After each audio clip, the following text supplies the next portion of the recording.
Spielberg lived down the street from me, and I would often go and have dinner, just he and I, But I knew him since basically, I was a kid also, and I lived down the street, and we would go and, talk about movies, which we did. He would direct a film, or and I would often get him to like screen one of his movies, and then we'd talk about it. I'd get him to walk me through every shot.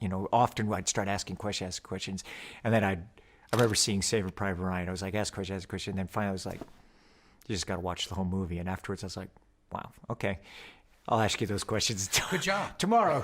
Hey, good job. Call Good Hanks. job. Good job. Yeah. And I remember one night I went over, and there was Brian De Palma. And so we had dinner. 3 of us had dinner in this place up the street. And we were just talking about movies, and there was Brian, and I'd seen all of his films, and I went home that night.